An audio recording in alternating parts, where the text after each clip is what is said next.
नमस्कार दोस्तों, आज के इस वीडियो में हम सोमवती अमावस्या की व्रत कथा सुनेंगे। साल 2023 की तीसरी और अंतिम सोमवती अमावस्या 13 नवंबर 2023 दिन सोमवार को है। धार्मिक मान्यता के अनुसार सोमवती अमावस्या के दिन पितरों के तर्पण करने से उनकी आत्मा को शांति मिलती है। साथ ही इस दिन स्नान और दान पुण्य का विशेष महत्व है। तो आइए सुनते हैं सोमवती अमावस्या की व्रत कथा। एक गरीब ब्राह्मण परिवार था। उस परिवार में पति पत्नी के अलावा एक पुत्री भी थी। वह पुत्री धीरे धीरे बड़ी होने लगी। उस पुत्री में समय और बढ़ती उम्र के साथ सभी स्त्रियोचित गुणों का विकास हो रहा था। वह लड़की सुंदर, संस्कारवान एवं गुणवान थी, किंतु गरीब होने के कारण उसका विवाह नहीं हो पा रहा था। एक दिन उस ब्राह्मण के घर एक साधु महाराज आए। वो उस कन्या के सेवा भाव से काफी प्रसन्न हुए।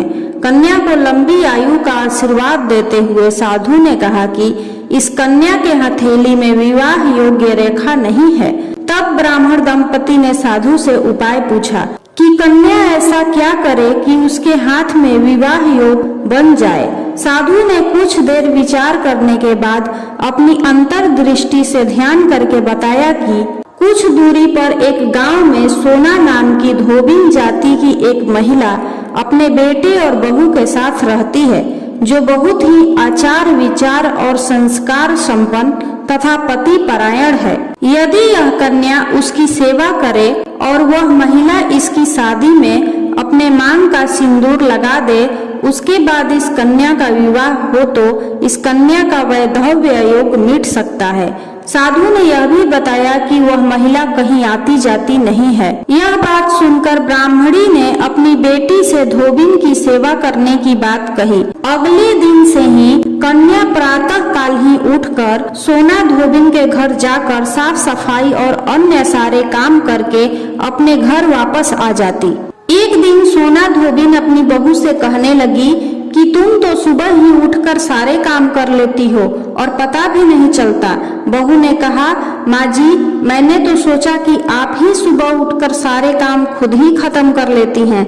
मैं तो देर से उठती हूँ। इस पर दोनों सास बहू निगरानी करने लगी कि कौन है जो सुबह ही घर का सारा काम करके चला जाता है। कई दिनों के बाद धोबिन ने देखा कि एक कन्या मुंह अंधेरे घर में आती है और सारे काम करने के बाद चली जाती है। जब वह जाने लगी तो सोना धोबिन उसके पैरों पर गिर पड़ी। पूछने लगी कि आप कौन हैं और इस तरह छुप कर मेरे घर की चाकरी क्यों करती हैं। तब कन्या ने साधु द्वारा कही गई सारी बात बताई। सोना धोबिन पति परायण थी, उसमें तेज था। वह तैयार हो गई। सोना धोबिन के पति थोड़ा अस्वस्थ थे। उसने अपनी बहू से अपने लौट आने तक घर पर ही रहने को कहा। सोना धोबिन ने जैसे ही अपने मांग का सिंदूर उस कन्या की मांग में लगाया, उसका पति मर गया। उसे इस बात का पता चल गया। वह घर से निराजल ही चली थी। यह सोचकर कि रास्ते में कहीं पीपल का पेड़ मिलेगा तो उसे भंवरी देकर और उसकी परिक्रमा करके ही जल ग्रहण करेगी। उस दिन सोमवती अमावस्या थी। ब्राह्मण के घर मिले पूरे पकवान की जगह उसने ईंट के टुकड़ों से 108 बार भंवरी देकर 108 बार पीपल के पेड़ की परिक्रमा की और उसके बाद जल ग्रहण किया। ऐसा करते ही उसके पति के मुर्दा शरीर में वापस जान आ गई। धोबिन का पति वापस जीवित हो उठा। इसलिए सोमवती अमावस्या के दिन से शुरू करके जो व्यक्ति हर अमावस्या के दिन भंवरी देता है, उसके सुख और सौभाग्य में वृद्धि होती है। पीपल के पेड़ में सभी देवों का वास होता है। अतः जो व्यक्ति हर अमावस्या को न कर सके, वह सोमवार को पड़ने वाली अमावस्या के दिन 108 वस्तुओं की भंवरी देकर सोना धोबिन और गौरी गणेश का पूजन करता है, उसे अखंड सौभाग्य की प्राप्ति होती है।